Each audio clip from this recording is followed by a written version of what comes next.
and welcome to Africa Today. I am Esther Mokwariola. In a world evidently overwhelmed by constant threats, terrorism has become a global phenomenon with insurgents on a senseless crusade of violence. Boko Haram in Nigeria has been waging a campaign against the government, battling what it calls Western influence, but also losing territories they once controlled in the process. More than 200 Chibok school girls are among the thousands abducted by the group in the last 7 years, with a recent video coming not just as a proof of life, but also as an open wound of fresh misery. So we ask, what are your thoughts on recent developments with Boko Haram and the fight against terrorism in Nigeria? You can join the conversation and of course share your thoughts with us on Twitter at TVC Connect. Here's a report to launch the program, and Africa Today will continue. Welcome. 2 years and 4 months after their abduction, a new video of Chibok girls has been released by Boko Haram.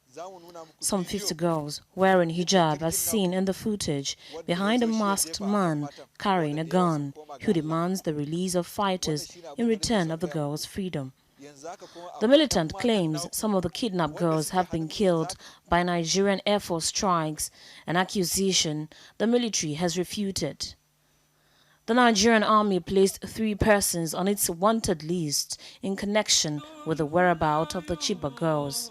Our journalist Ahmed Salkida, who was among the 3 wanted for their alleged ties to Boko Haram sect, and the latest video says he has commenced preparations to return to the country to honor the invitation. Chief of Defense Staff Lieutenant General Abayomi Oloni-Shaki has called Boko Haram's bluff, saying that military operations will continue even if the federal government swaps detained Boko Haram members for the Chibok girls.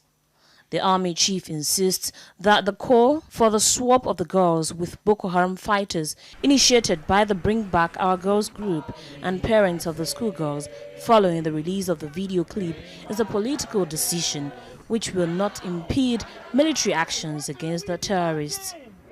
The federal government, in its reaction, says it is doing everything possible to secure the release of the girls, as the Information Minister, Lai Mohammed, in a statement said that government is in touch with those purportedly behind the video. The Bring Back Our Girls movement has identified the girl who spoke in the new video as Dorcas Yakubu, whose mother, Esther, lives in Abuja.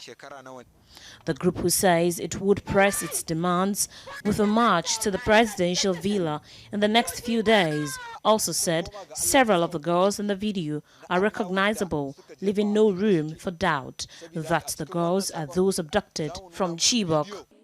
276 girls were taken from a school in Chibok in April 2014. 57 escaped and 1 rescued.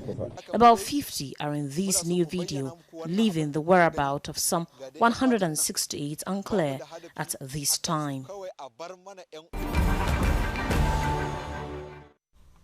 Welcome back. Relying on the Terrorism Prevention Act of 2011 as amended, where Nigerians could be punished for failure to disclose information about terrorists or terrorist activities, the Nigerian army declared 3 Nigerians wanted as a result of their link in a recent video released by Boko Haram. Joining me in Africa Today in the studio, I have Daniel Akinlami, a political analyst. Thanks a lot for being a part of the program. Thank you for having me. And also on phone, I have Onah Ekhomu, a security consultant in Nigeria. Thanks a lot for being a part of the program. Thank you, Ms. Esther. Right, let's start with you, Daniel. What were your thoughts, or rather, what are your thoughts on the released video of Boko Haram showing this Chibok girls once again? Well, I think many of us are not surprised that Boko Haram released this video at this period. Firstly, Boko Haram's capacity has been dissipated by the military campaign. Secondly, there is internal wrangling within the ranks of the leadership of Boko Haram.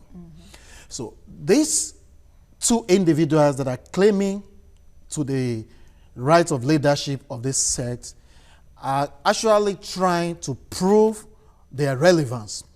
And to buttress this further, you will expect that Boko Haram intention and strategy is to get the attention of the government again.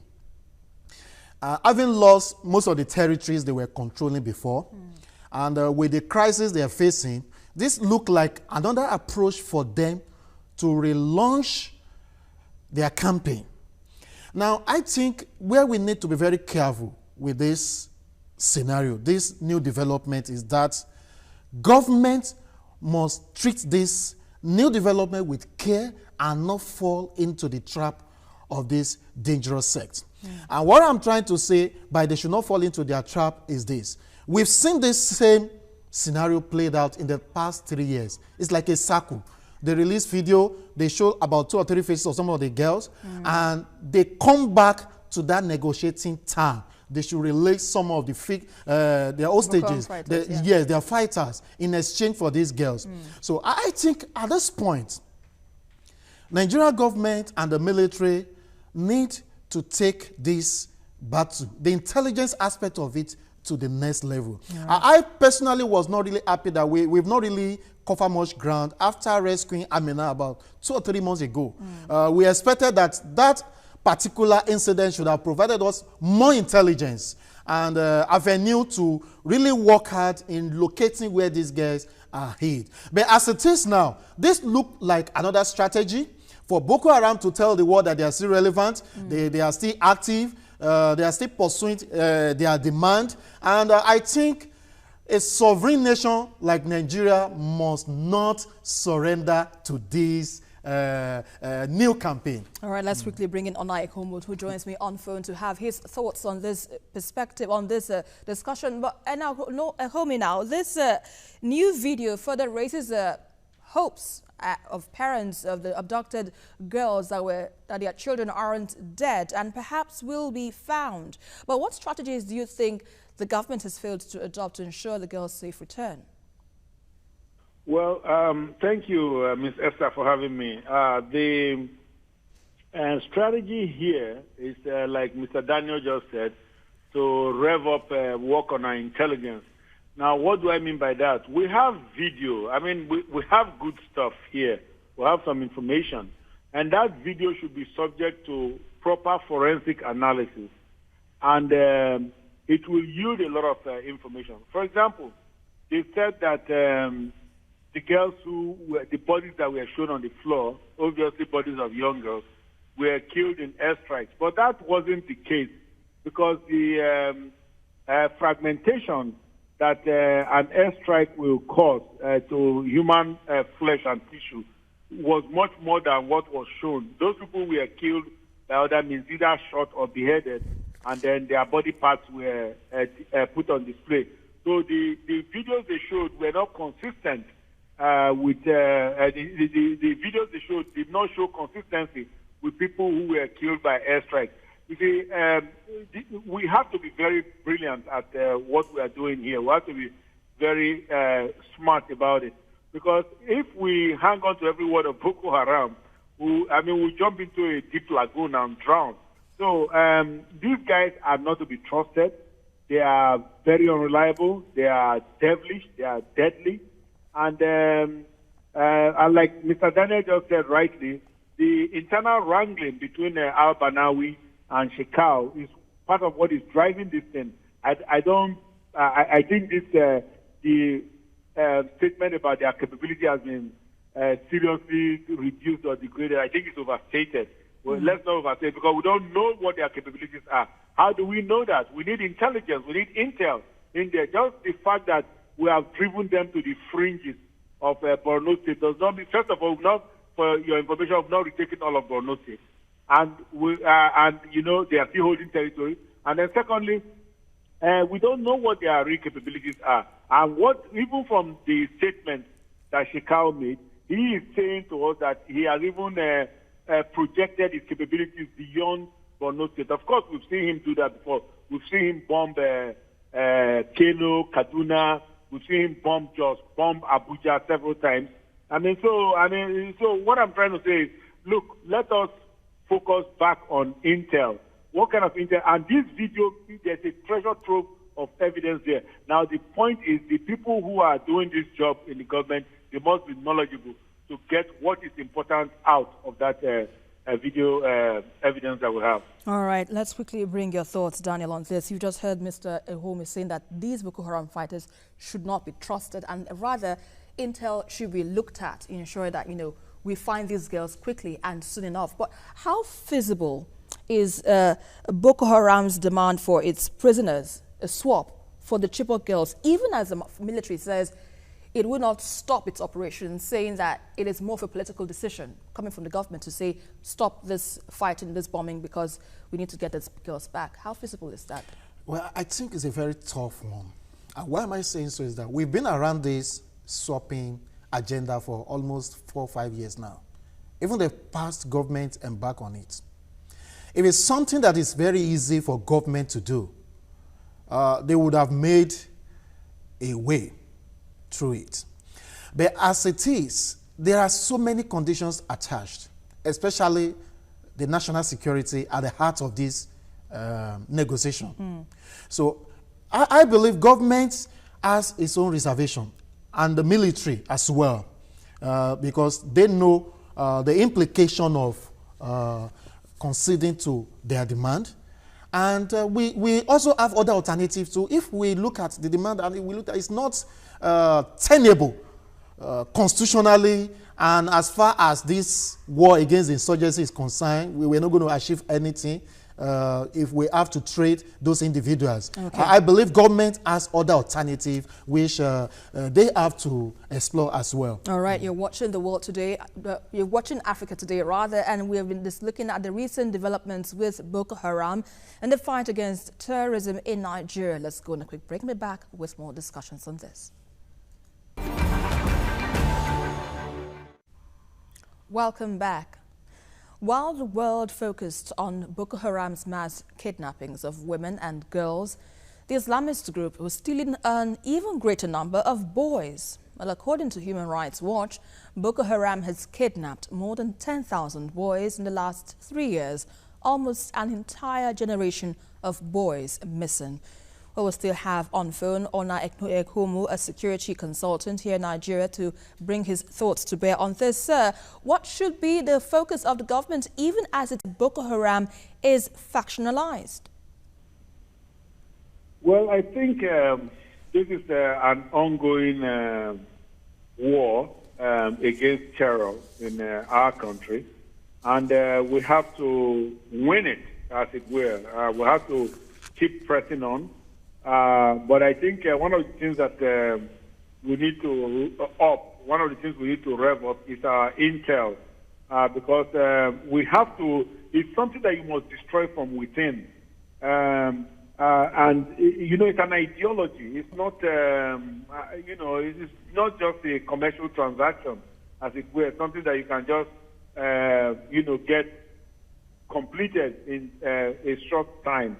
So I think we ought to really focus more on the issue of imploding it from within, such that we can destroy it completely. This so-called wrangling, internal wrangling or leadership squabble between Al-Banawi and Shekau is perhaps even more of the smoke screen out there. They might just be playing us for all we know here, because what worries me most about the so-called leadership change is the fact that ISIS is now involved, and ISIS is the one making the appointment.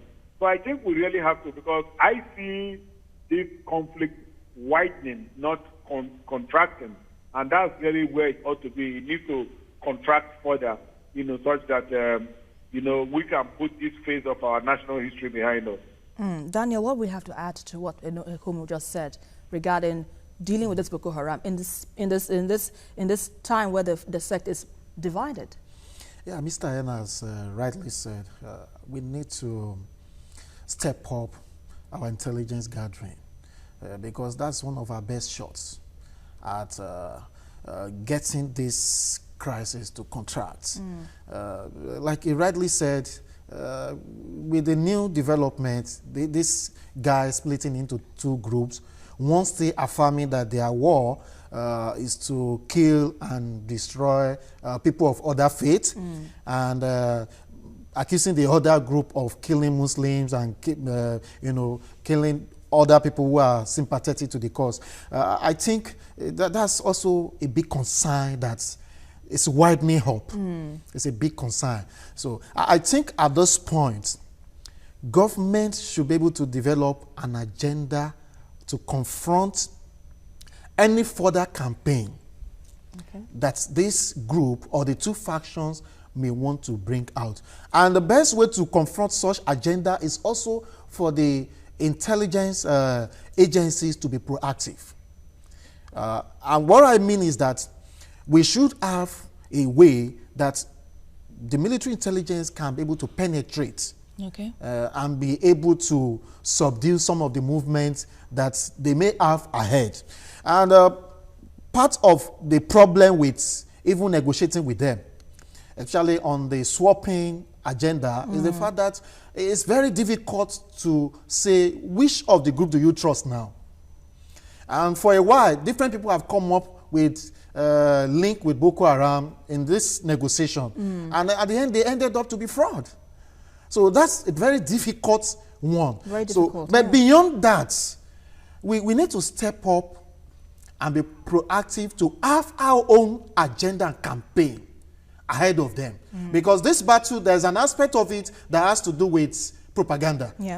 And that's what they have been doing. And to some extent, they've been doing it consistently. With this video now, you may never tell what the motive is.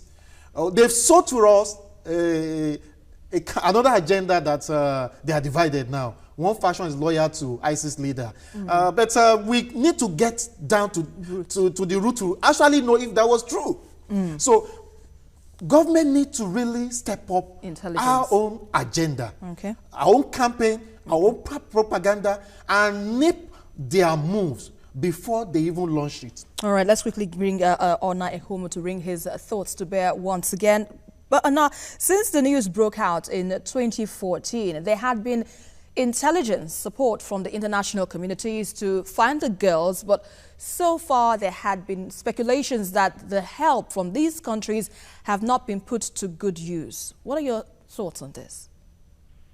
Well, I think a lot of that promised intelligence was more or less phantom intelligence. They didn't exist. First of all the promises that were made to help Nigeria from April 14th of 2014, when this thing happened, were all broken. The British military plane that was coming here broke down on the way, never made it here. The Americans were on ground, and they flew ISR missions. ISR is Intelligence, Surveillance, and Recce missions. But they were not able to pinpoint the actual location of the girls. There was a time when in July they had some chatter within an area, and they indicated that to the Nigerian military. And Nigerian military at the time unconsciously revealed that they knew where the girls were. But anyhow, be that as it may, there wasn't really, let me put it this way, iron-cast intel that the location of the girls had been known. So I think let us not worry about that, because like I keep saying, nobody's going to fight our battle for us. We are the ones that are going to deal with our terrorism problem, because everybody, they have their own. Look at France, look at England, look at the United States, the Chinese, they have the Uyghurs, the Russians have the Chechens. So, I mean, who doesn't have his own? Israel, they have their own cross to bear. So nobody's going to bear the Nigerian cross for us, let me just assure you. All right. So, having said that, just one quick second before you go, I just want to say something about the so-called negotiation that Boko Haram is calling for. Now, let me tell you again, these are other rules. It's just it's a ploy. They are not interested, because let me tell you, if you give them their fighters, and of course we are giving them many right now without even them asking anything. We are turning over their fighters back to the battlefront. But if you give them their fighters, we are just putting more fuel in the fire. And so it's a ruse. They don't want anything really. They want the destruction of this country, and we just have to fight them to the finish. That's it. All right, Onah Ekhomu, security consultant in Nigeria. We appreciate your thoughts on the program. Thank you, All right, Daniel, Mr. Ekhomu just brought to bear some of the things that ordinary some Nigerians would not have seen in the light of security implications and all. But in all this, what do you foresee will be the likely implications and consequences if this situation is allowed to fester for too long? Well, the implications are very clear. The issue of the Chibok Girls was at the center of the issues that affected the last administration at the poll. And if this present government fails to rise up to do something different, they may also end up carrying the same burden.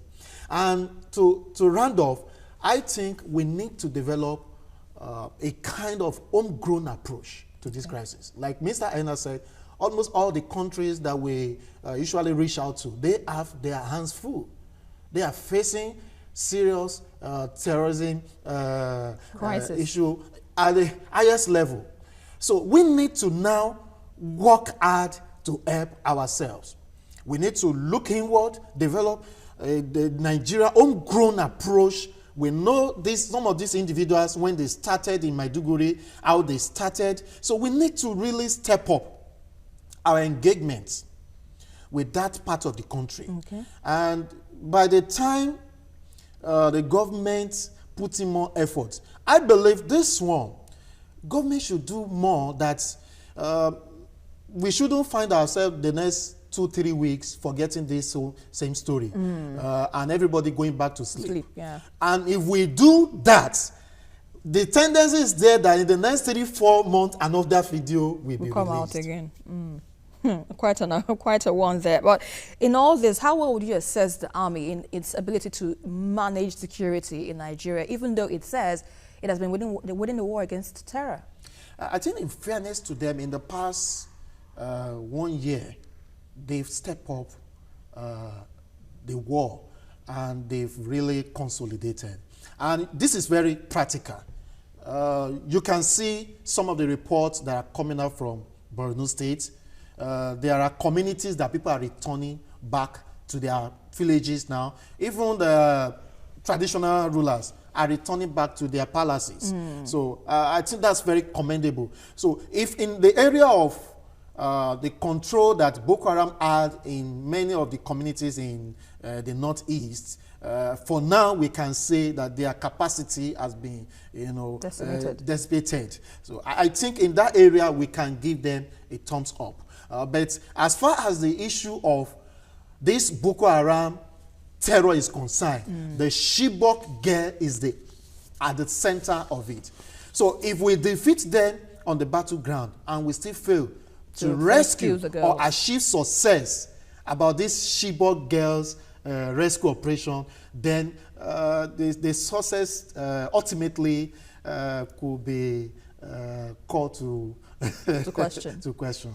All right, Daniel Akinlami, political analyst here in Nigeria, we thank you very much for bringing your thoughts to bear on the program. Thank you. In the wake of Boko Haram's latest video release and obvious demands, the Nigerian government now has more intelligence to gather, more forensics to carry out, and more options to explore. From foreign intervention to homeland security, an enduring strategy is desperately needed to contain insurgents, and many believe rescuing the Chibok girls could be a game changer in the fight against terrorism in Africa. Well, that's our package for today. But don't forget to join the conversation as well on Twitter at TVC Connect, and also follow me for updates around Africa at Esther TVC News. Until the next one again, I am Esther Mokwariola, and always remember, this is Africa. Bye for now.